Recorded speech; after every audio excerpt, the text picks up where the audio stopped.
अल्हम्दुलिल्लाहि रब्बिल आलमीन वस्सलातु वस्सलामु अला सय्यिदिल अंबियाइ वल मुरसलीन व अला आलिहि तय्यबीन अत्ताहिरीन व अस्हाबिहिल हादीनल महदिय्यीन अम्मा बाद फ़अऊज़ु बिल्लाहि मिनश शैतानिर रजीम बिस्मिल्लाहिर रहमानिर रहीम वमन युशाक़िक़िर रसूल मिन बअदि मा तबय्यन लहुल हुदा वयत्तबि गैर सबीलिल मुअमिनीन नुवल्लिहि मा तवल्ला व नुस्लिहि जहन्नम वसाअत मसीरा। आमन्तु बिल्लाहि सदक़ल्लाहु मौलानल अज़ीम व सदक़ रसूलुहुन नबियुल अमीनुल मकीनुल करीम व नहनु अला ज़ालिका लमिनश शाहिदीन व शाकिरीन वल्हम्दुलिल्लाहि रब्बिल आलमीन। कुछ कहने और सुनने से पेशतर आइए हम और आप मिलजुल कर इंतहाई खुलूस व मोहब्बत और एहतराम व अक़ीदत के साथ गुंबद खज़रा में आराम फरमाने वाले आका व मौला मदनी ताजदार दोनों आलम के मालिक व मुख्तार सैयद अबरार व अखियार जनाब अहमद मुश्तबा मुहम्मद मुस्तफ़ा सल्लल्लाहु अलैहि वसल्लम की बारगाह में झूम झूम कर दुरूद शरीफ का नजराना पेश करें और पढ़ें अल्लाहुम्मा सल्लि अला सय्यिदिना व शफ़ीना व हबीबिना व मौलाना मुहम्मदिन व बारिक व सल्लिम सलातम व सलामन अलैका या रसूल अल्लाह सल्लल्लाहु तआला अलैहि वसल्लम। हज़रात, आज का ये अज़ीमुश्शान प्रोग्राम जिसमें हम और आप हाज़िरी की सआदतें हासिल कर रहे हैं, पूरी कामयाबी के साथ अपनी मंजिल की तरफ रवां दवां है। दारुल उलूम अहले सुन्नत अनवार मिल्लत का जलसा दस्तारबंदी बेशक जिसमें उलमा का जिम्मे गफ़ीर है और कुछ ही देर के बाद पीराने तरीक़त भी आपकी निगाहों की ज़ीनत बनेंगे इंशाअल्लाह। थोड़ी देर के लिए मैं हाज़िर हूँ। काबिल सद मुबारकबाद हैं हज़रत अल्लामा अब्दुल हक मुशाहिदी साहब, जिनकी क़यादत में ये इजलास और इदारा कामयाबी के साथ चल रहा है। काबिल सद मुबारकबाद हैं नाज़िम इजलास जनाब मौलाना मुईन अख्तर साहब, जो आपको बेदार रखने के लिए अपने अदब और फ़न शेर व सुखन का भरपूर इस्तेमाल कर रहे हैं। मैंने जिस आयत करीमा की तिलावत की, अल्लाह रब्बुल इज़्ज़त इरशाद फरमाता है, जो नबी के ख़िलाफ़ करे हिदायत आ जाने के बाद और आम मुसलमानों के रास्ते से हटकर कोई रास्ता चले, हम उसको उसकी राह पर छोड़ देंगे और उसको जहन्नम में दाखिल करेंगे। और जहन्नम पलटने की कितनी बुरी जगह है। बेशक ये आयत करीमा इस बात पर रोशन दलील है कि आम मुसलमानों के रास्ते पर चलना हक़ और अहले हक़ की पहचान है। बेशक और आम मुसलमानों के रास्ते से हटकर कोई नया रास्ता इख्तियार करना ये गुमराही और बददीनी की दलील है। इसीलिए अल्लाह के नबी ने इरशाद फरमाया, इत्तबिउ अस्सवादल आज़म फ़इन्नहु मन शज़्ज़ शुज़्ज़ फ़िन्नार। सवाद आज़म की पैरवी करो, मुसलमानों के बड़े गिरोह की पैरवी करो। जो बड़ी जमात और बड़े गिरोह से कटा वो सीधे जहन्नम में पहुँचा। अल्लाह के नबी इरशाद फरमाते हैं, यदुल्लाह अलल जमाअत, अल्लाह की मदद जमाअत के साथ है। बेशक अल्लाह के नबी इरशाद फरमाते हैं, इन्न शैतान ज़ेबुल इंसान का ज़ेबिल गनम या खुज़ु शाज़ता वल क़ासियता वन नाहिया फ़इय्याकुम वश्शिआब व अलैकुम बिल जमाअत वल आम्मा। शैतान इंसानों का भेड़िया है, जैसे बकरियों का भेड़िया उसी बकरी को निशाना बनाता है जो बकरी रेवड़ से कटकर अलग थलग चलती है। बेशक इसलिए तुम लोग तो फ़रक़ाबाज़ी से बचो और जमात आम्मा की पैरवी करो। ये कुल 3 हदीसें हैं। एक हदीस में सवाद आज़म कहा जा रहा है, दूसरी हदीस में जमात कहा जा रहा है, तीसरी हदीस में जमात आम्मा कहा जा रहा है। लेकिन अल्फाज अलग अलग होने से लाजिम नहीं कि माना भी अलग अलग हो। तीनों अल्फाज का माना और मिस्दाक एक है, जमात अहले सुन्नत की पैरवी करो, जमात अहले सुन्नत के साथ रहो, जमात अहले सुन्नत के अकायद और मामूलात पर चलते रहो। अहले सुन्नत व जमात का माना कहाँ से हमने लिया? ये ख़ुद नबी अकरम सल्लल्लाहु अलैहि वसल्लम की हदीस से मुस्तंबत है। अल्लाह के नबी इरशाद फरमाते हैं, सतफ्तरिक़ु उम्मती अला सलासिन व सबईन मिल्लतन कुल्लुहुम फिन्नार इल्ला मिल्लतन वाहिदा। क़ालू मन हिया या रसूल अल्लाह? क़ाल मा अना अलैहि व अस्हाबी। मेरी उम्मत 73 फ़िरक़ों में बट जाएगी, 72 फ़िरक़ा जहन्नमी होगा, 1 फ़िरक़ा जन्नती होगा। सहाबा ने पूछा, वो कौन फ़िरक़ा होगा जो जन्नती होगा? अल्लाह के नबी ने इरशाद फरमाया, मा अना अलैहि व अस्हाबी, जिस तरीक़े पर मैं हूँ और जिस तरीक़े पर मेरे सहाबा हैं, जो उस पर होगा वो जन्नती होगा। नबी के तरीक़े को सुन्नत कहते हैं और सहाबा को जमात कहते हैं, और दोनों को मिलाओ तो अहले सुन्नत व जमात बनता है। बेशक पता चला जो अहले सुन्नत व जमात के तरीक़े पर होगा वो जन्नती होगा, और जो अहले सुन्नत से अलग होगा वो जहन्नमी होगा। चाहे वो अपना नाम अहले कुरान रखे, चाहे वो अपना नाम अहले हदीस रखे, चाहे वो अपना नाम जमात इस्लामी रखे, चाहे वो अपना नाम अस्हाबुल अदल व तौहीद रखे। खूबसूरत लेबल लगा लेने से कोई जमात हक़ पर नहीं हो सकती है। हक़ पर वही जमात होगी जो नबी की सुन्नत पर चले और सहाबा के तरीक़े पर चले। बेशक अब मैं आपसे पूछना चाहता हूँ कि नबी अकरम सल्लल्लाहु अलैहि वसल्लम ने जन्नती फ़िरक़े की पहचान में दोनों बातों को क्यों पेश फरमाया? अगर सिर्फ नबी ये कह देते कि कुरान पर जो चले वो जन्नती है, नबी ये फरमा देते जो हदीस पर अमल करे वो जन्नती है, लेकिन नबी अकरम सल्लल्लाहु अलैहि वसल्लम को मालूम था कि कुछ जमातें पैदा होंगी जो सहाबा को छोड़कर डायरेक्ट कुरान पर अमल करने का दावा करेंगी, सहाबा को छोड़कर हदीस रसूल पर चलने का दावा करेंगी, और सहाबा को दरमियान से हटा दिया जाए तो कुरान पर भी अमल नहीं हो सकता है, हदीस रसूल पर भी अमल नहीं हो सकता है। इसलिए अल्लाह के नबी ने फरमाया, जो मेरे सहाबा के रास्ते पर चले वही जन्नती है। मैं आपसे पूछना चाहता हूँ, आज के दौर में बेशुमार फ़िरक़े वजूद में आ चुके हैं, सब अपने आप को कुरान और सुन्नत का मुबल्लिग बता रहे हैं। कोई अपने आप को कुरान पर आमिल बता रहा है, कोई अपने आप को हदीस पर आमिल बता रहा है, कोई अपने आप को सुन्नत का पैरोकार बता रहा है, और हर फ़िरक़ा अपने आप को जन्नती और हक़ पर बता रहा है। मैं आपसे पूछना चाहता हूँ कि आप कैसे पहचानोगे कौन फ़िरक़ा जन्नती है और कौन फ़िरक़ा जहन्नमी है? आप कैसे पहचानोगे कौन फ़िरक़ा हक़ पर है और कौन फ़िरक़ा हक़ पर नहीं है? तो नबी अकरम सल्लल्लाहु अलैहि वसल्लम ने इस हदीस में एक आईना आपको अता फरमा दिया है। उस आईने में तमाम बातिल फ़िरक़ों का चेहरा बेनकाब हो सकता है। नबी अकरम सल्लल्लाहु अलैहि वसल्लम ने फरमाया, मा अना अलैहि व अस्हाबी, जो मेरे तरीक़े पर हो, मेरे सहाबा के तरीक़े पर हो, वो जन्नती है।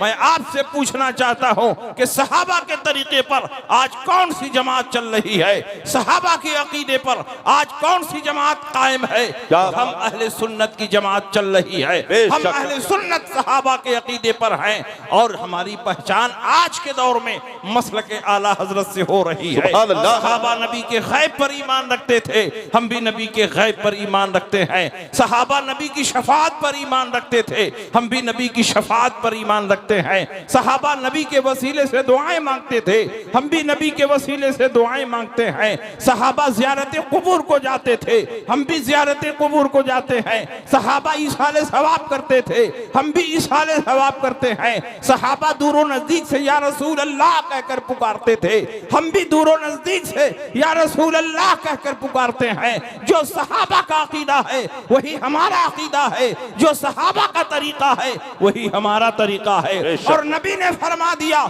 जो मेरे सहाबा के रास्ते पर चलेगा वही जन्नती है। इसलिए आज के दौर में जो जमात सहाबा के रास्ते पर चल रही है, सहाबा के अकायद व मामूलात पर कायम है, वो जमात कोई और नहीं, हम अहले सुन्नत हैं और हमारी ही पहचान मसलके आला हज़रत से होती है। नाराए तकबीर, नाराए रिसालत, फरोगे मसलके आला हजरत कॉन्फ्रेंस, जलसे दस्तारबंदी, खलीफे हुजूर ताजुश शरिया। और बात बिला दलील न रहे, सहाबा नबी के गैब पर ईमान रखते थे, हम भी नबी के गैब पर ईमान रखते हैं। उठाइए बुखारी शरीफ जिल्द अव्वल किताबुस सलात बाबो मन रका दून सफ। हजरत इमाम बुखारी ने हेडिंग लगाई है, जो सफ में पहुंचने से पहले पहले नियत बांधकर रुकू में चला जाए उसकी वो रकात शुमार में आएगी कि नहीं आएगी। इसी मसले को बताने के लिए हजरत इमाम बुखारी ने बाब बांधा है, बाबो मन रकातून सफ, जो सफ में पहुंचने से पहले पहले रुकू में चला जाए उसकी वो रकात शुमार में आएगी कि नहीं। और हजरत अबू बकरा की हदीस नकल की है, पूरी हदीस सुनिए। अन अबी बकरता अन्नहु इंतहा इला नबी सल्लल्लाहु अलैहि वसल्लम व हुवा राकिउन क़ब्ल अन यसिला इला सफ। हजरत अबू बकरा मस्जिद नबवी शरीफ में नमाज पढ़ने के लिए गए, जैसे ही मस्जिद के दरवाजे पर पहुंचते हैं देखते हैं हुजूर अलैहि सलाम रुकू में जा चुके हैं, सहाबा रुकू में जा चुके हैं। आपने सोचा कि अगर वहां जाकर नियत बांधता हूं तो कहीं जाते जाते सरकार सर न उठा दें, मेरी एक रकात छूट ना जाए, इसलिए आपने मस्जिद के दरवाजे ही पर नियत बांध लिया, वहीं रुकू में चले गए और रुकू में चलते चलते सफ में जाकर मिल गए। अल्लाह के नबी मुसल्ला इमामत पर हैं, आपका चेहरा किबले की तरफ है। जब अल्लाह के नबी ने सलाम फेरा तो इरशाद फरमाया, अबू बकरा खड़े हो जाओ। अबू बकरा खड़े हो गए। अल्लाह के नबी ने फरमाया, क्यों तुमने मस्जिद के दरवाजे पर नियत बांध लिया, क्यों रुकू में चले गए, क्यों रुकू में चलते चलते सफ में पहुंच गए? क्या तुमको मेरा तरीका नहीं मालूम, क्या सुन्नत नहीं मालूम कि सफ में पहुंचने के बाद नियत बांधना चाहिए? हजरत अबू बकरा ने यह नहीं कहा, या रसूल अल्लाह आपका चेहरा तो किबले की तरफ था, मैं पीठ के पीछे से आया और आपको पीठ पीछे का इल्म नहीं, तो कैसे आपने जान लिया कि अबू बकरा ने किस तरह नमाज शुरू की है? इसलिए कि वो सहाबी थे, वहाबी नहीं थे। उनका ये अकीदा था कि नबी जैसे आगे देखते हैं वैसे ही पीछे देखते हैं। पूरी कायनात नबी के निगाहों के सामने है। अल्लाह के नबी ने इरशाद फरमाया, बुखारी की हदीस है, इन्नकुम तरौना किबलती हा होना, तुम समझते हो कि मेरा चेहरा किबले की तरफ होता है और मैं तुमको पीठ के पीछे नहीं देखता हूँ। वल्लाहि इन्नी ला राकुम वरा ज़हरी कमा राकुम अमामी, मैं तुमको पीठ के पीछे ऐसे ही देखता हूँ जैसे आगे देखता हूँ। अमाला यख्फा अलैया रुकूअकुम वला खुशूअकुम, तुम्हारा रुकू भी मुझसे छुपा हुआ नहीं, तुम्हारा खुशू भी मुझसे छुपा हुआ नहीं। मैं वो पैगंबर हूँ कि कायनात का जर्रा जर्रा अल्लाह ने मेरे निगाहों के सामने कर दिया है। इन्नल्लाह रफ़ा लिया दुनिया फाना अंजुरु इलैहा व इला मा हुवा काइनुन फीहा इला यौमिल क़यामा कन्नमा अंजुरु इला कफ़ी हाज़िही। जो कुछ दुनिया में हो चुका है, जो कुछ क़यामत तक होने वाला है, सबको समेट कर अल्लाह ने मेरे निगाहों के सामने कर दिया है और मैं तमाम चीजों का मुशाहदा ऐसे ही कर रहा हूँ जैसे हाथ की हथेली का मुशाहदा कर रहा हूँ। अल्लाह के नबी सय्यद आलम ने फरमाया, मैं यहीं पर खड़े खड़े अपने हौज़े कौसर को देख रहा हूँ। वल्लाहि इन्नी लारा हौज़ियल आन मिन मकामी हाज़ा, यहीं पर खड़े खड़े अपने हौज़े कौसर को देख रहा हूँ। मैं वो पैगंबर हूँ कि जब कब्रिस्तान से गुजरता हूँ, मुर्दों के हालात को देखता हूँ, किसको अज़ाब हो रहा है, किसको सवाब दिया जा रहा है। मैं वो नबी हूँ कि मक्के में होता हूँ, मदीने के अहवाल को देखता हूँ, मदीने में होता हूँ, जंगे रूम का मुशाहिदा करता हूँ, मिंबर पर होता हूँ, क़यामत तक के अहवाल को सहाबा के सामने बयान करता हूँ, जमीन पर होता हूँ, आसमान वालों को देखता हूँ, और जब आसमान से गुजरता हूँ तो जमीन पर चलने वाले इंसानों के दिलों को पढ़ता हूँ। आला हजरत ने इसी अकीदे को वाज़ेह करते हुए इरशाद फरमाया, सरे अर्श पर है तेरा गुजर, दिले फर्श पर है तेरी नजर, मलकूत मुल्क में कोई शय नहीं वो जो तुझ पे आया नहीं, खुदा खुदा का यही है दर, नहीं और कोई मफर मकर, जो वहां से हो यहीं आके हो, जो यहाँ नहीं तो वहां नहीं। जिंदाबाद जिंदाबाद, जवाब दीजिए, जवाब दीजिए। या रसूल अल्लाह, या रसूल अल्लाह, जिंदाबाद। अल्लाह या रसूल अल्लाह जिंदाबाद। सहाबा नबी के गैब पर ईमान रखते थे और हम भी नबी के गैब पर ईमान रखते हैं। तुम नबी के गैब के मुनकिर हो तो तुम सहाबा के रास्ते पर नहीं हो। सहाबा दुनिया में भी नबी को शफात करने वाला तस्लीम करते थे, आखिरत में भी नबी को शफात करने वाला मानते थे। सहाबा का अकीदा था कि नबी को दुनिया में भी शफात कुबरा का मनसब अता किया गया है और नबी को आखिरत में भी शफात कुबरा का मनसब अता किया जाएगा। हम भी वही अकीदा रखते हैं। नबी दुनिया में जिसकी शफात कर दें जन्नत वाजिब हो जाए, नबी आखिरत में जिसकी शफात कर दें उसके लिए जन्नत का दरवाज़ा खुल जाए। नबी अकरम सल्लल्लाहु अलैहि वसल्लम मेराज पर तशरीफ ले गए और आपने इरशाद फरमाया कि मेरी उम्मत के 70,000 अफराद बगैर हिसाबो किताब के जन्नत में जाएंगे। वजूहुहुम कल क़मरि लैलतल बद्र, उनका चेहरा 14वीं रात के चांद की तरह चमक रहा होगा। उनमें कोई पहले और कोई बाद में नहीं दाखिल होगा। ला यदखुलु अव्वलुहुम हत्ता यदखुल आखिरहुम, सब एक साथ कदम उठाएंगे और जन्नत में दाखिल हो जाएंगे। नबी अकरम मेराज पर तशरीफ ले जा रहे हैं। अल्लाह ने कितनी नेमतें आपको अता फरमाई, देने वाला और लेने वाला महबूब जाने। लेकिन वापिस आने के बाद अल्लाह के नबी ने जो कुछ बयान फरमाया है उनके गुलाम भी जानते हैं। अल्लाह के नबी ने फरमाया मुझको शफात कुबरा का मनसब अता हो चुका है। अब मेरी उम्मत के 70,000 अफराद बगैर हिसाबो किताब के जन्नत में जाएंगे। वो काशा इब्ने महसन असदी ने खड़ा, उदुल्लाह यजअलनी मिनहुम, ऐ अल्लाह के नबी मेरे लिए भी दुआ फरमा दें कि उन 70,000 में मेरा भी नाम शामिल हो जाए। नबी ने ये नहीं फरमाया दुनिया में मुझको शफात का पावर नहीं, दुनिया में मुझको शफात का इख्तियार नहीं, बल्कि नबी ने अपनी शफात का पावर और जलवा दिखाते हुए इरशाद फरमाया अंत मिनहुम, जाओ उन 70,000 में तुम्हारा भी नाम शामिल कर दिया। इसका मतलब ये हुआ 70,000 का कोटा अगरचे अल्लाह ने मुकर्रर फरमाया है, लेकिन 70,000 में कौन दाखिल होगा, कौन खारिज होगा, सिलेक्शन का इख्तियार प्यारे मुस्तफा को दिया गया है। मुस्तफा जिसे चाहेंगे वो 70,000 में दाखिल होगा और जिसे नहीं चाहेंगे लाख नमाजें पढ़े, रोजा रखे, कुरान की तिलावत करे, लेकिन नबी की शफात का मुस्तहिक नहीं होगा। बेशक सच है, जिंदाबाद जिंदाबाद। आप बताओ, इसीलिए आला हजरत फरमाते हैं आज ले उनकी पनाह, आज मदद मांग उनसे, फिर न माने कि क़यामत में अगर मान गए। क़यामत में तो सब नबी की शफात पर ईमान लाएंगे। जब देखेंगे नबी की शफात से धड़ाधड़ गुनाहगार बख्शे जा रहे हैं, जन्नत में दाखिल हो रहे हैं, तो उस दिन सब नबी की शफात पर ईमान लाएंगे। लेकिन अल्लाह के नबी ने फरमा दिया शफाअती यौमल क़यामत हक़्क़ुन फमन लम युमिन बिहा लम यकुन मिन अहलिहा, क़यामत के दिन मेरा शफात करना हक है। जो आज दुनिया में मेरी शफात पर ईमान नहीं लाता वो कल आखिरत में मेरी शफात का मुस्तहिक नहीं हो। बेशक सच है। अल्लाह के नबी सय्यद आलम सल्लल्लाहु अलैहि वसल्लम इरशाद फरमाते हैं, कुछ लोग कहते हैं नबी को दुनिया में शफात का कोई पावर और इख्तियार नहीं दिया गया, आखिरत में नबी को शफाअत बिल इज़्न हासिल है। मैं कहता हूँ नबी को शफाअत की तमाम किस्में हासिल हैं, चाहे शफाअत बिल इज़्न हो, चाहे शफाअत बिल मोहब्बत हो, चाहे शफाअत बिल वजाहत हो, शफाअत की जितनी किस्में हैं सब प्यारे मुस्तफ़ा को हासिल हैं। अल्लाह के नबी सय्यद आलम सल्लल्लाहु अलैहि वसल्लम को दुनिया में भी शफाअत का पावर और इख्तियार हासिल है। हजरत जिब्रील अमीन नबी की खिदमत में हाजिर हुए।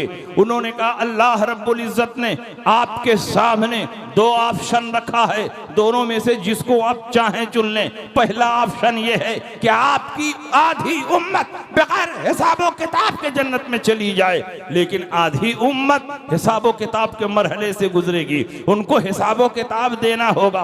और अगर आप चाहें तो आपको शफाअत की कुंजी दे दी जाए, शफाअत का पावर दे दिया जाए, शफाअत का इख्तियार दे दिया जाए। फिर जिनकी जिनकी आप शफाअत करेंगे अल्लाह उनको जन्नत में दाखिल फरमा देगा। नबी अकरम सल्लल्लाहु अलैहि वसल्लम ने सोचा कि अगर पहली सूरत इख्तियार कर लेता हूं तो आधी उम्मत तो बगैर हिसाबो किताब के जन्नत में चली जाएगी, लेकिन आधी उम्मत जो बचेगी वो रब के सामने हिसाब नहीं दे सकती है, इसलिए कि मेरा परवरदिगार अगर हिसाब लेने पर आ जाए तो बड़े से बड़ा वली गौस कुतुब भी रब की बारगाह में हिसाब नहीं दे सकता।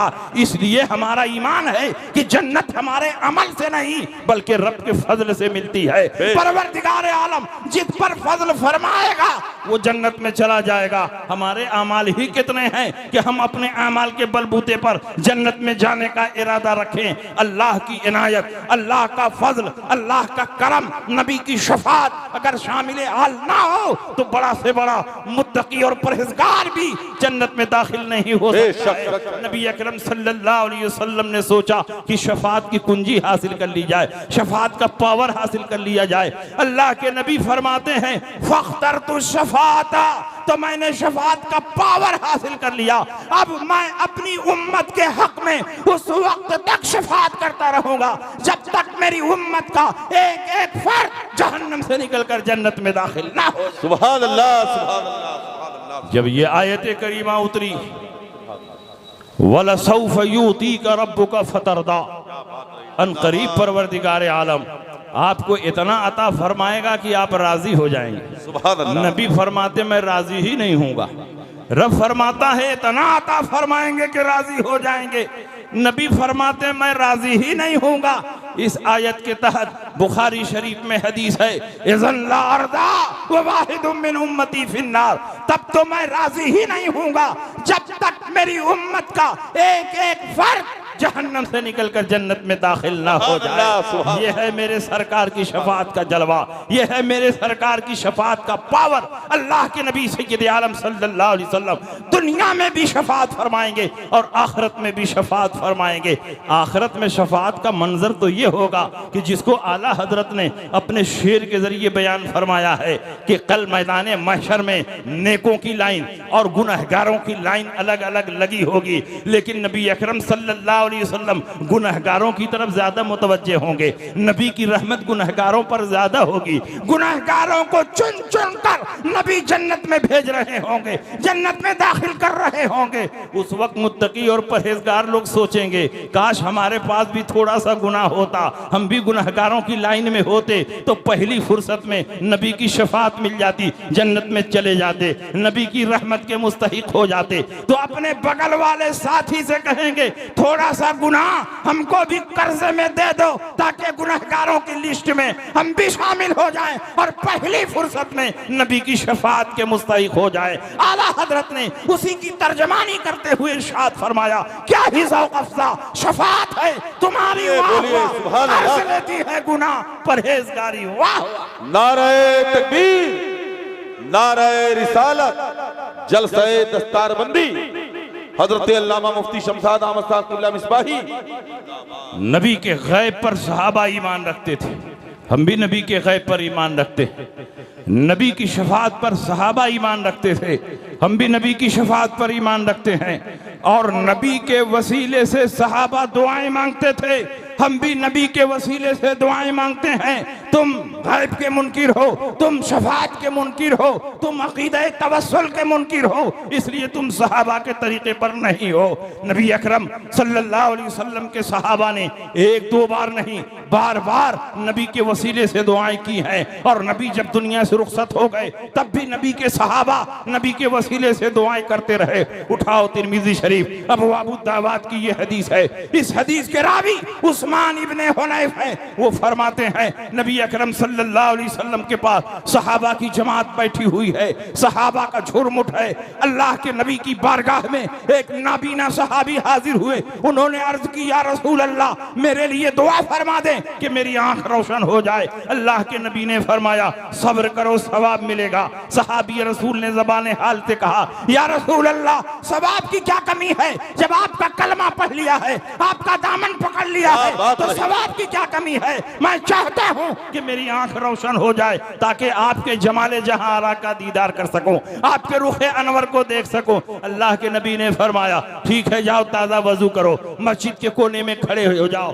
2 रकात नमाज पढ़ो और मेरे वसीले से इस तरह दुआ मांगना, अल्लाहुम्मा इन्नी असअलुका व अतवज्जहु इलैका बिनबिय्यिका मुहम्मदिन नबिय्यिर रहमा इन्नी तवज्जहतु बिका इला रब्बी फी हाजती हाज़िही लितुग़ज़ा ली अल्लाहुम्मा फशफ़िहु फिया। ऐ अल्लाह, मैं तुझसे मांगता हूँ, तेरी तरफ मुतवज्जे हूँ, उस नबी के वसीले से जिनको नबी ये रहमत बनाकर तूने दुनिया में मबूस फरमाया है। ऐ मेरे परवरदिगार, नबी की सिफारिश को मेरे हक में कबूल फरमा ले। जैसे ही नाबीना सहाबी नबी के वसीले से दुआ मांगते हैं, सहाबा का बयान है, दोनों आंखें रोशन हो जाती हैं, दोनों आंखें चमकने लगती हैं। गए थे तो नाबीना थे, नबी के वसीले से दुआ मांग रहे हैं, दोनों आंखें रोशन हो जाती हैं। ये इस बात की दलील है कि नबी के वसीले से दुआ मांगना शिर्क नहीं है। अगर नबी के वसीले से दुआ मांगना शिर्क होता तो नबी अपने वसीले से दुआ मांगने की तालीम न देते, सहाबा इस दुआ पर अमल न करते, परवरदिगार इस दुआ को कबूल न फरमाता। लेकिन नबी का तालीम देना, सहाबा का उस पर अमल करना, अल्लाह का दुआ को कबूल कर लेना, ये तीनों बातें इस बात की दलील है कि नबी के वसीले से दुआ मांगना शिर्क और बिदात नहीं, बल्कि नबी पर मजबूत ईमान रखने का हिस्सा है। जिसको जो मिला तुमसे मिला, भक्ति है कौनैन में नेमत रसूलुल्लाह। इसलिए ये चंद मिसालें हैं हम सहाबा के तरीके पर। और जो लोग 8 रकात तरावी पढ़ते हैं वो भी सहाबा के तरीके पर नहीं, क्या बात नहीं। इसलिए कि सहाबा ने 20 रकात तरावी पढ़ी, सुभान अल्लाह, और तुम 8 रकात तरावी पढ़ते हो, तो जाहिर हो गया कि तुम सहाबा के तरीके पर नहीं हो। हजरत उमर इब्ने खत्ताब ने उबई इब्ने काब की इमामत में सारे सहाबा को जमा फरमाया, और उबई इब्ने काब ने 20 रकात तरावी पढ़ाई। सहाबा में से किसी ने इनकार नहीं किया। गोया 20 रकात तरावी पर सहाबा का इजमा हो गया, और इजमाए सहाबा कतई होता है। इसीलिए हजरत साहिब इब्ने यजीद फरमाते हैं, कानन नास यक़ूमून फी ज़मने उमर इब्न खत्ताब बि20 रकातन वल वित्र। हम सारे सहाबा उमर इब्न खत्ताब के ज़माने में 20 रकात तरावी पढ़ते थे और 3 रकात वित्र पढ़ते थे।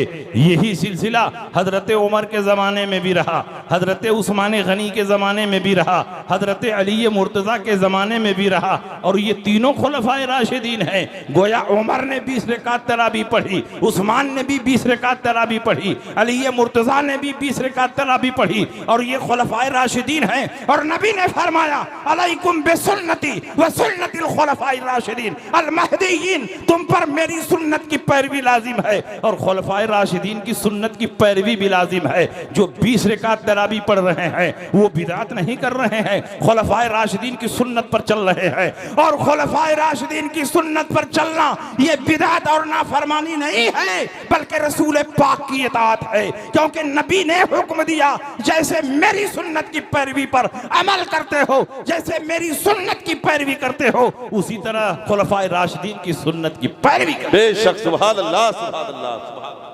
तो तरावी 20 रकात है। 1400 साल से मुसलमान 20 रकात तरावी पढ़ते रहे। सारे औलिया इकराम, तमाम मुहद्दिसीन, तमाम फुक़हा, यहाँ तक के हनफी, शाफ़ई, मालिकी, हम्बली, चारों मसलक के फुक़हा उनके मुत्तबईन मुहद्दिसीन सब के सब 20 रकात तरावी पढ़ते रहे।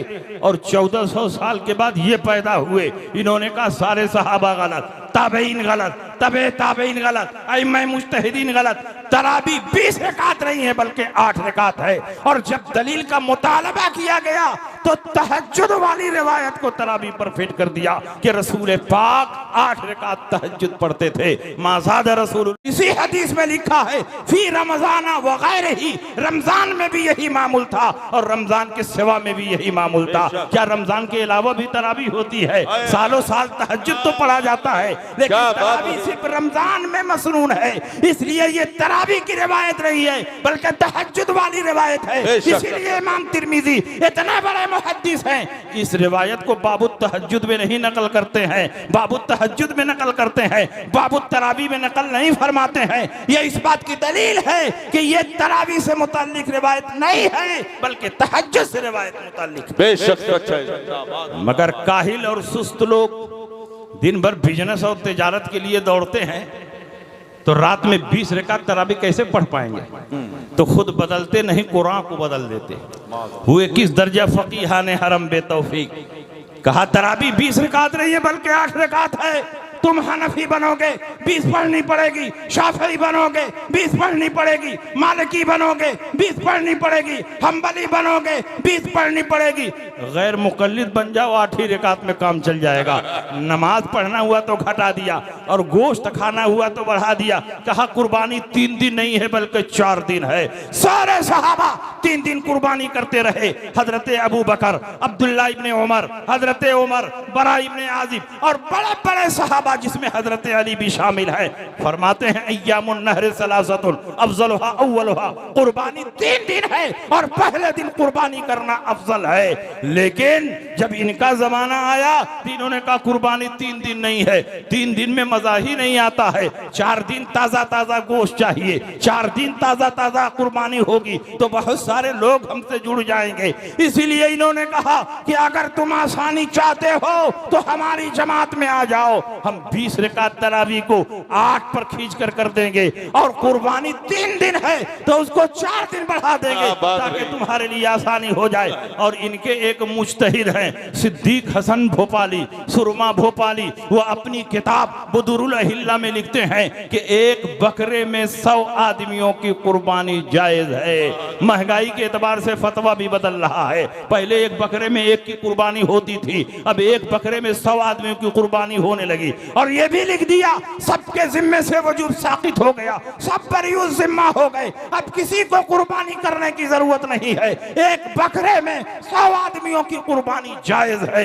कलकत्ता की सरजमीन पर शमा नियाजियों की मीटिंग हुई। उनके नेताओं ने अपने मौलवियों से कहा तुम लोग बहुत सुस्त हो, बहुत काहिल हो, बहुत निकम्मे हो। गैर मुकल्लिदीन को देखो, आए दिन नई नई बातें पैदा करते हैं, सहूलतें देते हैं। तुम लोग जब तक दीन में सहूलत नहीं दोगे कोई शमा नियाजी नहीं बनेगा, कोई तुम्हारी जमात को कबूल नहीं करेगा। अगर चाहते हो कॉलेज और यूनिवर्सिटी के लोग तुम्हारी जमात से जुड़े तो तुम दीन में आसानियां पैदा करो, सहूलतें पैदा करो। शमा नियाजियों ने 3 दिन तक कलकत्ता की सरजमीन पर सेमिनार किया और गौर व फिक्र करने के बाद 3 दिन के बाद उन्होंने फैसला सादिर किया कि अगर एक बकरे में 100 आदमियों की कुर्बानी जायज है तो एक मुर्गे में 7 आदमियों की कुर्बानी जायज है।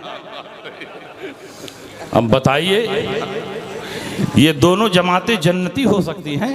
नहीं। इनका फतवा ही बता रहा कि ये जन्नती नहीं है, जहन्नमी है।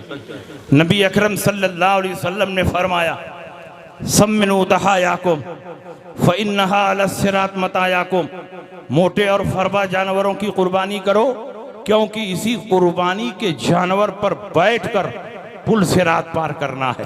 जिस जानवर की कुर्बानी करते हो मोटा होना चाहिए, फरबा होना चाहिए, तंदुरुस्त होना चाहिए, क्योंकि उसी जानवर पर बैठकर पुल सिरात पार करोगे। और बुखारी की दूसरी हदीस बताती है इसी पुल सिरात के नीचे जहन्नम है। अब दोनों हदीसों को जोड़ दो, जिस जानवर की कुर्बानी करते हो उसी पर बैठकर पुल सिरात पार करोगे और पुल सिरात के नीचे ही जहन्नम है। तो जब एक बकरे पर 100 गैर मुकल्लिद सवार होंगे और एक मुर्गे पर 7 शमानियाजी सवार होंगे तो वहीं पर बकरा उलट जाएगा, वहीं मुर्गा भी उलट जाएगा। और पुल सिरात के नीचे जन्नत है कि जहन्नम है? जहन्नम है। तो ये सब जहन्नम में गिर कर जाएंगे। अल्हम्दुलिल्लाह हम इनके साथ नहीं हैं, हम जहन्नमियों के साथ नहीं हैं, हम जन्नतियों के साथ हैं। जन्नती गौसे पाक हैं, जन्नती ख्वाजा जन्नती बख्तियार हैं, जन्नती महबूबे इलाही बोलते रहे आप, जन्नती है, जन्नती मखदूम सिमनानी है,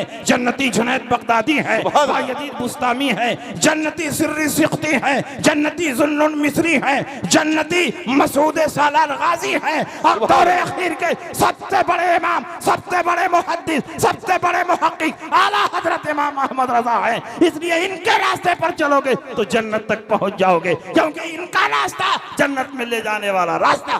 बेशक नाराए तकबीर, नाराए रिसालत, मसलके आला हजरत, जलसे दस्तारबंदी, दारुल उलूम अनवारे मिल्लत छित्रपारा। इसलिए आप खूबसूरत टाइटल से धोखा मत खाइए। अहले हदीस, जिसमें अहल लग जाए समझ जाइए कि ना अहल। अहले कुरान, जब तक कुरान का नाम नहीं लेंगे लोग करीब कैसे आएंगे? क्या बात रही। जब तक हदीस का नाम नहीं लेंगे कोई करीब आएगा? कोई अहले शैतान कह के किसी को बुला दे, कोई हिजबु शैतान कह के किसी को बुला दे। अल्हम्दुलिल्लाह हम अहले हदीस नहीं, हम अहले कुरान नहीं हैं, हम अहले सुन्नत हैं। और जो सुन्नत पर अमल करने वाला है वो हकीकत में कुरान पर भी अमल करने वाला है, हदीस पर भी अमल करने वाला है। सहाबा ने कभी अपने आप को अहले कुरान नहीं कहा, सहाबा ने कभी अपने आप को अहले हदीस नहीं कहा। 1,24,000 कमोबेश सहाबा थे, सारे सहाबा हदीस पर अमल करते थे, सारे सहाबा के सीने में हदीसें थी, दिन रात मिशकाते नबुव्वत से हदीसें सुनते थे और उस पर अमल करते थे। मगर उसके बावजूद सहाबा ने कभी अपने आप को अहले हदीस नहीं कहा। और ये सिर्फ 5 हदीसों पर अमल करके दावा करते हैं कि हम अहले हदीस। अहले हदीस इस दुनिया में कोई है ही नहीं। अगर कोई अपने आप को अहले हदीस कहता है तो आए मेरे सामने 2 रकात नमाज पढ़कर दिखा दे कि सारी हदीसों पर अमल हो जाए। अहले हदीस हकीकत में वो है जो किसी हदीस को न छोड़े, सारी हदीसों पर अमल कर ले। क्या बात है। सारी हदीसों पर अमल नामुमकिन। एक एक मसले में 3-3 हदीस मौजूद है, किस पर अमल करोगे? अच्छा। जब नमाज पढ़ने के लिए खड़े होंगे तो हाथ या तो कान की लौ तक उठाएंगे या मूढ़े तक उठाएंगे, इसमें भी इख्तिलाफ। एक रिवायत कहती है कान की लौ तक उठाओ, एक रिवायत कहती है मूढ़े तक उठाओ। तो अगर कान की लौ तक उठाएंगे तो मूढ़े वाली हदीस छूट जाएगी, और मूढ़े तक उठाएंगे तो कान की लौ वाली हदीस छूट जाएगी। तो जब एक छोड़ रहे हो एक पकड़ रहे हो तो अहले हदीस हुए कि तारीके हदीस हुए? इसलिए तुम अहले हदीस नहीं हो सकते। और चाहे यहाँ या यहाँ तुमने हाथ उठाकर जब नियत बांधने की कोशिश की, हाथ रखने की कोशिश की, तो अब हाथ कहाँ बांधोगे? नाफ के नीचे बांधोगे कि नाफ के ऊपर बांधोगे कि हाथ बांधोगे ही नहीं या सीने पर हाथ बांधोगे? कहाँ हाथ बांधोगे? हजरत इमाम तिरमिजी ने हाथ बांधने के सिलसिले में 3 मसलक जिक्र किया है और 3 हदीसें जिक्र की हैं। आपने फरमाया कि नाफ के नीचे हाथ बांधना ये इमाम आजम अबू हनीफा और उनके मुत्तबईन का तरीका है, उनकी हदीस ये है। नाफ के ऊपर हाथ बांधना ये इमाम शाफई और उनके मुत्तबईन का तरीका है, उनकी हदीस ये है। और हाथ छोड़कर नमाज पढ़ना, न नाफ के ऊपर बांधो न नाफ के नीचे बांधो, बल्कि हाथ को छोड़कर नमाज पढ़ो, तो ये इमाम मालिक का तरीका और उनके मुत्तबईन का तरीका है। इसको इरसाल कहते हैं। इसकी दलील ये है, अगर इमाम तिरमिजी की नजर में सीने पर हाथ बांधने की कोई भी हदीस साबित साबित होती तो इतना बड़े मुहद्दिस है वो जरूर फरमाते कि और सीने पर हाथ बांधना ये फला का तरीका है और उसकी हदीस ये है। लेकिन 3 मसलक जिक्र किया, 3 दलीलें जिक्र की, लेकिन चौथी दलील और चौथा मतलब जिक्र नहीं किया। इसका मतलब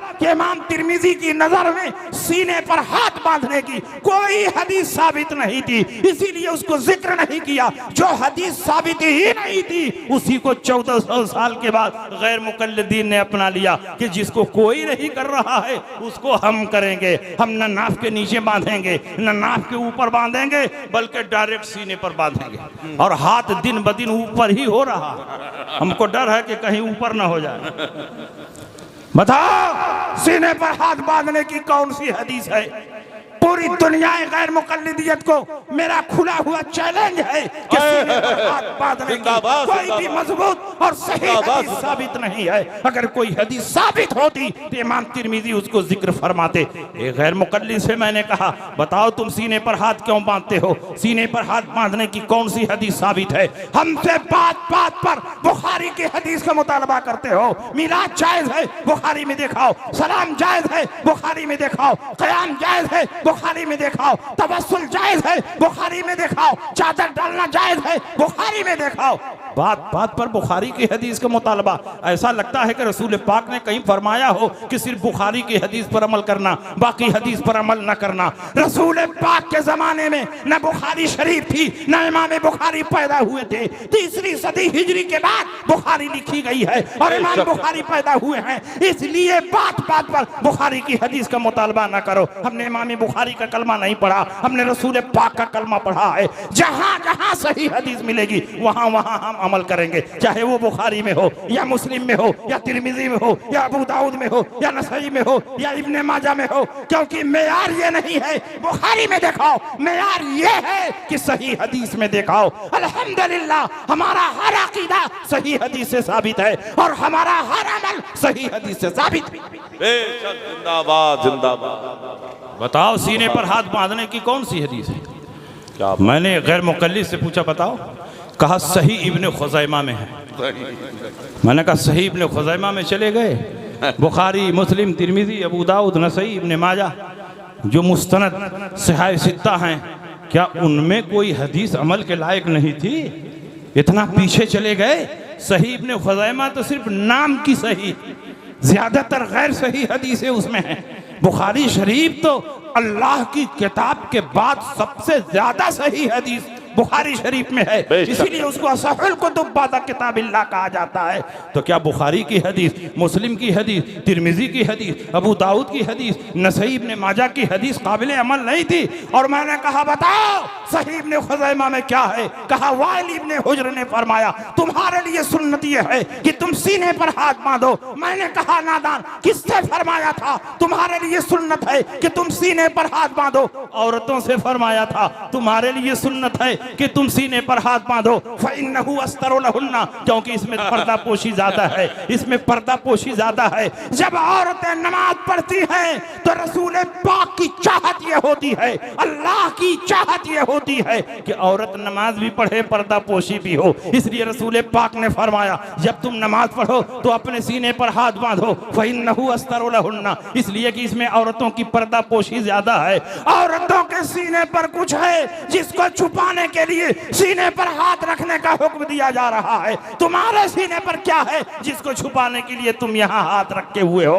अगर मर्द हो तो मर्दों की हदीस पर अमल करो। मर्दों की हदीस ये है, हज़रत अली कल्लमल्लाहु ताला वजहुल करीम इरशाद फरमाते हैं फ़इन्न मिन सुन्नति वज़अल यमीन अलल यसार तहत सुर्रा। हज़रत अली फरमाते हैं दाहिने हाथ को बाएं हाथ पर रखकर नाफ के नीचे बांधना ये सुन्नत से है। और नुखबा उसूल हदीस की मशहूर किताब है, उसमें लिखा हुआ है कि जब सहाबी रसूल कहे फ़इन्न मिन सुन्नते कज़ा, ये बात सुन्नत से है, तो उसे किसी और की सुन्नत मुराद नहीं होगी बल्कि रसूलुल्लाह की सुन्नत मुराद होगी। अगर किसी और की सुन्नत मुराद लेता तो उनका नाम जिक्र करता। अबू बकर की सुन्नत ये है, उमर की सुन्नत ये है, उस्मान की सुन्नत ये है, खुलफाए राशिदीन की सुन्नत ये है। लेकिन जब सहाबी रसूल मुतलक फरमाए फ़इन्न मिन सुन्नते कज़ा, ये बात सुन्नत से है, तो उससे रसूलुल्लाह की सुन्नत मुराद होगी। गोया हजरत अली की रिवायत का मतलब यह है कि रसूल पाक की सुन्नत यह है कि दाहिने हाथ को बाएं हाथ पर रखकर नाफ के नीचे बांधा जाए, यह रसूलुल्लाह की सुन्नत है। चूंकि हम अहले सुन्नत हैं इसलिए कई हदीसें आपस में टकराती हैं, तो हम ये तलाश कर लेते हैं कि इसमें रसूलुल्लाह की सुन्नत क्या है। तो हमने तलाश कर लिया कि नाफ के नीचे हाथ बांधना ये रसूलुल्लाह की सुन्नत है। तो अहले हदीस हो, जब अहले हदीस हो तो चारों हदीसों पर अमल करो। सिर्फ यहाँ वाली हदीस पर अमल करोगे तीन छूट जाएगी। तीन हदीस को छोड़ने के बाद तुम कहते हो हम अहले हदीस हैं। तुम अहले हदीस नहीं हो, तुम तारिके हदीस हो, तुम मुनकिरे हदीस हो। अहले हदीस हकीकत में वो है जो रसूलुल्लाह की सुन्नत पर चलता है। हमने रसूल पाक की सुन्नत को तलाश कर लिया, हम नबी की सुन्नत पर चलते हैं। और जब सुन्नत पर अमल करोगे तो हदीस पर खुद ब खुद अमल हो जाएगा। इसलिए कि नबी की हर सुन्नत हदीस है, मगर हर हदीस रसूल पाक की सुन्नत नहीं है। इसलिए तारुज के मौके पर हमने तलाश कर लिया कि रसूल पाक की सुन्नत क्या है। बेशक। इसलिए तुम बताओ सीने पर क्यों हाथ रखते हो, क्या छुपा रहे हो? अगर मर्द हो तो मर्दों वाली हदीस पर अमल करो, और अगर औरत हो तो औरतों वाली हदीस पर अमल करो, और दोनों के बीच में हो तो जैसे चाहो अमल करो। क्या बात है, कोई झगड़ा नहीं है। तो अल्हम्दुलिल्लाह तारुज और टकराव के वक्त हम नबी की सुन्नत को तलाश कर लेते। और आज का इंसान इस बात की सलाहियत नहीं रखता कि वो डायरेक्ट कुरान और हदीस से मसला निकाल सके, इसलिए पैरवी के सिवा कोई चारा नहीं। तीसरी सदी हिजरी के बाद पूरी उम्मत का इस बात पर इजमा और इत्तेफाक हो गया कि अब अहले सुन्नत चार मसालिक में मुनहसिर हैं, चाहे हनफी हो, शाफई हो, मालिकी हो, हम्बली हो। अहले सुन्नत इन्हीं चार मसलकों में मुनहसिर हैं। जो इनसे बाहर है वो हकीकत में अहले सुन्नत से बाहर है। पैरवी के सिवा कोई चारा नहीं। इसलिए कि आम इंसान इस बात की सलाहियत नहीं रखता कि डायरेक्ट कुरान और हदीस से वो मसला निकाल सके, कुरान और हदीस पर अमल करे। 1,24,000 कमोबेश सहाबा थे, लेकिन सारे सहाबा कुरान और हदीस से मसला नहीं निकाल पाते। सिर्फ 21 सहाबा ऐसे थे जो कुरान और हदीस से मसला निकालते, बाकी सारे सहाबा उन्हीं से पूछ पूछ कर अमल करते थे। क्या सहाबा के पास हदीसें नहीं थी? क्या सहाबा के पास इल्म नहीं था? क्या सहाबा कुरान नहीं समझते थे? सहाबा की मादरी जबान में कुरान नाजिल हो रहा था, दिन रात नबी की ज़बान मुबारक से हदीसें सुन रहे थे। लेकिन हदीसों का ज़ख़ीरा होना और है, और हदीसों में छुपी हुई अल्लाह और रसूल की मुराद को तलाश कर लेना ये और है। हर आदमी किताब और सुन्नत से मसाइल का इस्तिंबात और इस्तिखराज नहीं कर सकता। इसलिए पैरवी करो, इन इमामों में से किसी इमाम की पैरवी करो। तकलीद के सिवा कोई चारा नहीं है।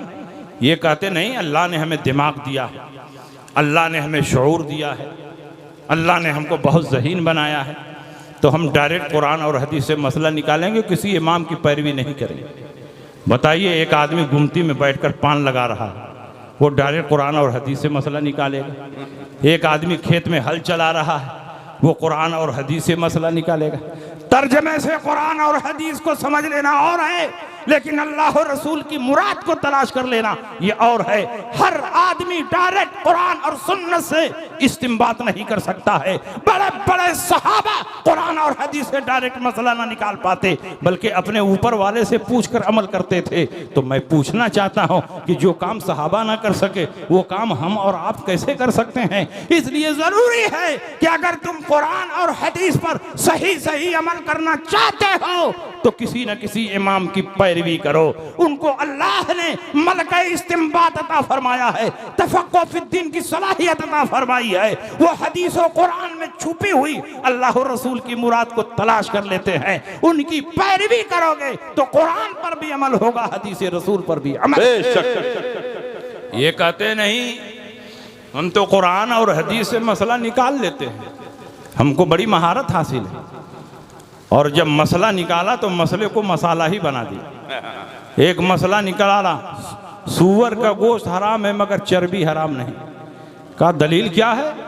का दलील कुरान की आयत है, हुर्रिमत अलैकुमुल मैततु वद्दमु वलहमुल खिंजीर। तुम्हारे ऊपर मुर्दार हराम किया गया, तुम्हारे ऊपर खून हराम किया गया, तुम्हारे ऊपर सूअर का गोश्त हराम किया गया। ये कहते हैं कि अल्लाह ने सूअर के गोश्त को हराम किया है, चर्बी को कहाँ हराम किया है? इसलिए गोश्त हराम रहेगा और चर्बी हलाल रहेगी। मैंने कहा तुमने ठीक मसला निकाला, तुम्हारे लिए चर्बी हलाल रहेगी, क्योंकि उसी कुरान में अल्लाह ने यह भी फरमाया, अल खबीसातो लिल खबीसीना वल खबीसूना लिल खबीसात वत्तय्यिबातो लित तय्यिबीना वत्तय्यिबूना लित तय्यिबात। खबीस और नापाक चीजें नापाकों के लिए हैं, तय्यबो ताहिर और पाक चीजें पाकों के लिए हैं। हम पाक हैं तो शबे बारात का हलवा है, हम पाक हैं क्या बात तो रही, खिचड़ा, हाय हाय। तुम नजीस और नापाक हो तो तुम्हारे लिए सूअर की चर्बी। सुभान अल्लाह, सुभान अल्लाह। इसलिए आप इनके खूबसूरत टाइटल को दे करके धोखा न खाइए। क्या बात है। हकीकत में हम अहले सुन्नत सहाबा के रास्ते पर चलने वाले, हम अहले सुन्नत फिरक़े नाजिया, हम अहले सुन्नत जन्नती हैं। 73 फिरकों में 72 जहन्नम में जाएगा और एक फिरका जन्नत में जाएगा। वो जन्नती फिरका कौन है? हम अहले सुन्नत हैं, जिनकी पहचान इस दौर में मसलके आला हजरत से होती है। बेशक सच है जिंदा। अच्छा ये बताइए कि अगर कोई कहे कि हम डायरेक्ट कुरान और हदीस से मसला निकाल लेंगे और हदीसों में टकराव बहुत होता है, तो टकराव के वक्त क्या करेगा? इस पर अमल करेगा कि उस पर अमल करेगा? क्या बात रही। हदीसों में शायद कोई बाब ऐसा हो कि जिसमें हदीसें आपस में न टकराए। एक गैर मुकल्लिद से मैंने पूछा, बात बात पर तुम बुखारी की हदीस का मुतालबा करते हो, क्या तुम लोगों का सारा अमल बुखारी की हदीस के मुताबिक है? कहाँ हम लोग बुखारी की हदीस पर अमल करते हैं, तमाम मसाइल में बुखारी की हदीस पर अमल करते हैं। मैंने कहा बैठ कर पेशाब करते हो कि खड़े होकर पेशाब करते हो? क्या बात। कहा बैठ कर पेशाब करते हैं। मैंने कहा पूरी बुखारी शरीफ में बैठ कर पेशाब करने की एक भी हदीस दिखा दो तो 1 लाख रुपया इनाम देने के लिए तैयार है। पूरी बुखारी शरीफ में बैठ कर पेशाब करने की एक भी हदीस नहीं। इमाम बुखारी ने हेडिंग लगाई है, बाब बांधा है, बाबुल बौले कायमन व कायदन, बैठकर और खड़े होकर पेशाब करने का बयान। लेकिन उसके तहत 3 हदीसें हुज़ैफा इब्नुल यमान की जिक्र की हैं और तीनों हदीसों में खड़े होकर पेशाब करने का जिक्र है, बैठकर पेशाब करने का जिक्र नहीं है। तो क्या बुखारी शरीफ में खड़े होकर पेशाब करने का जिक्र है तब दुनिया का मुसलमान खड़े होकर पेशाब करने लगे? हरगिज़ नहीं। बुखारी में जो हदीस है वो ये है, अता रसूलुल्लाह सल्लल्लाहु अलैहि वसल्लम सुबातत कौमिन फबाला कायमन व तवज़्ज़ा व मसहा अला नासियतिही। हुजूर अलैहि सलाम कौम के घूर के पास आए, खड़े होकर पेशाब किया, पानी मंगाया और अपनी पेशानी के अगले हिस्से पर मसा किया। पेशानी के अगले हिस्से पर यानी चौथाई पर मसा करना फर्ज है। अहनाफ की यही हदीस दलील है जिसको हदीस नासिया कहते हैं। इस हदीस में साफ लिखा है फबाला कायमन, नबी ने खड़े होकर पेशाब किया। लेकिन ये बुखारी की हदीस है। हजरत आयशा सिद्दीका फरमाती हैं, मन हद्दसकुम अन्ना नबी सल्लल्लाहु अलैहि वसल्लम काना यबूलु कायमन फला तुसद्दिकूहु फमा काना यबूलु इल्ला कायदन। जो तुमसे ये हदीस बयान करे कि रसूल पाक खड़े होकर पेशाब करते थे, उसकी बात न मानना, उसकी तस्दीक न करना, क्योंकि मेरे सरकार ने जब जब पेशाब किया है बैठकर पेशाब किया है, कभी खड़े होकर पेशाब नहीं किया है।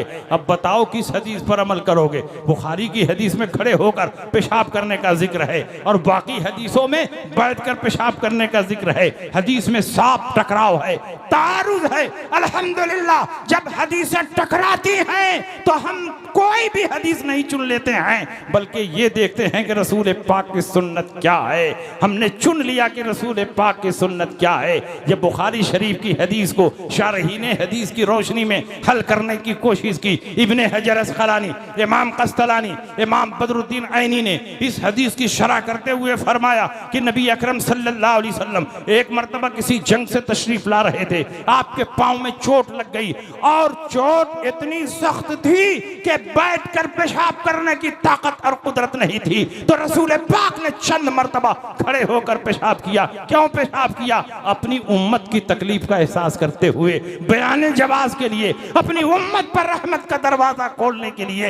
याद रखो, अगर रसूल पाक ने ऐसा अमल पेश न किया होता, अगर तुम्हारा पांव टूट जाता, तुम्हारा एक्सीडेंट हो जाता, पांव फ्रैक्चर कर जाता, उसमें प्लास्टर लग जाता और तुम बैठ कर पेशाब करने की ताकत और कुदरत न रखते, तो कैसे तुम पेशाब करते? यहाँ के लिए रसूल पाक ने यह अमल पेश किया है। लेकिन जब कोई उज्र ना हो, कोई तकलीफ ना हो, कोई परेशानी ना हो, तो बैठ कर पेशाब करना, यही रसूल पाक की सुन्नत है। और उसी को हजरत आयशा सिद्दीका बयान कर रही है। जब जब रसूल पाक पेशाब करते, बैठ कर पेशाब करते, कभी खड़े होकर पेशाब नहीं करते।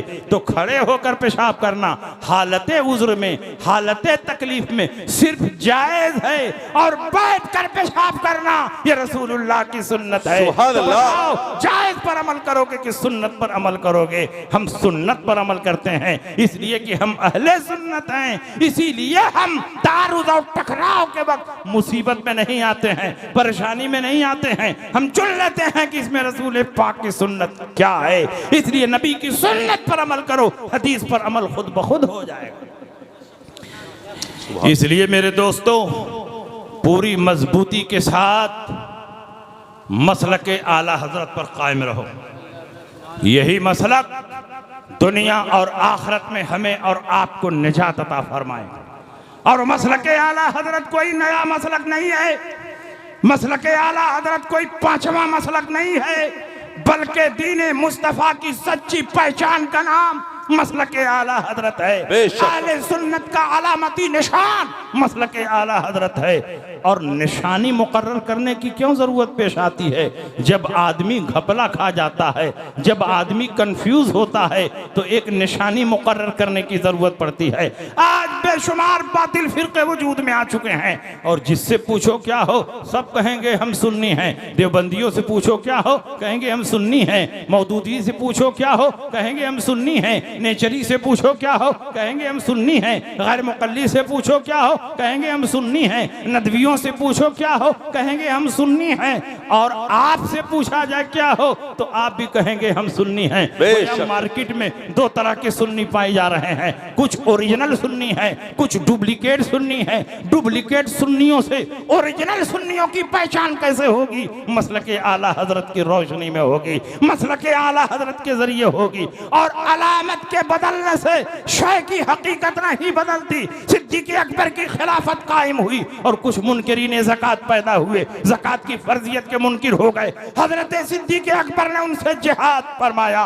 उस दौर में ओरिजिनल मुसलमानों की पहचान क्या हुई? यही हुई कि जो सिद्दीक़ अकबर के साथ नजर आ रहा है वो ओरिजिनल मुसलमान है, जो मुनकिरीन ज़कात के साथ नजर आ रहा है वो डुप्लीकेट मुसलमान है। हजरत अली के जमाने में दो बातिल फिरके पैदा हुए, एक को राफजी कहते हैं, दूसरे को खारजी कहते हैं। राफजियों ने शेखैन की फजीलत का इनकार किया, खारजियों ने नबी के दोनों दमादों की मोहब्बत का इनकार किया। उस दौर में तफसीलुल शेखैन हुब्बुल खतनानैन अलामत मुकर्रर हुई, जिसमें ये दो अलामतें पाई जाएंगी। वो ओरिजिनल सुन्नी है, वो सहीहुल अकीदा है, और जिसमें ये दो अलामतें नहीं पाई जाएंगी वो डुप्लीकेट सुन्नी है। एक दौर वो भी आया कि मुअतज़िला ने खल्क़े कुरान का फितना पैदा किया। बड़े बड़े उलमा, बड़े बड़े मुहद्दिसीन, बड़े बड़े फुक़हा मौजूद थे, लेकिन मुअतज़िला ने डंके की चोट पर पूरी दुनिया में ये फितना आम किया कि कुरान मखलूक है, जैसे जमीन मखलूक है, आसमान मखलूक है, चांद और सूरज मखलूक है, वादियों कोहसार मखलूक है, उसी तरह कुरान भी मखलूक है। माज़अल्लाह बताओ, अगर कुरान मखलूक है और कुरान को कोई मखलूक माने तो गोया वो मिटने वाला मान रहा है, फना होने वाला मान रहा है, खत्म होने वाला मान रहा है। जबकि हमारा अकीदा है कि कुरान अल्लाह का कलाम है, अल्लाह का कलाम उसकी सिफत है, और जिस तरह अल्लाह की जात पर ज़वाल नहीं, उसी तरह उसकी सिफत पर ज़वाल नहीं। अल्लाह हमेशा से है, हमेशा रहेगा, उसकी सिफत हमेशा से है, हमेशा रहेगी। इसलिए कुरान मखलूक नहीं है, अल्लाह का कलाम है और उसकी सिफत कदीमा है। उस दौर में अल्लाह ने हजरत इमाम अहमद इब्न हम्बल को मुअतज़िला से टक्कर लेने के लिए पैदा किया। इमाम अहमद इब्न हम्बल ने दरबार शाही में खड़े होकर मुअतज़िला के अकायद और नजरियात की धज्जियां उड़ा दी। उस दौर में ओरिजिनल मुसलमान की पहचान ये हुई जो मसलके इमाम अहमद इब्न हंबल पर है वो सच्चा मुसलमान है। जो मुअतज़िला के साथ नजर आ रहा है वो झूठा मुसलमान है।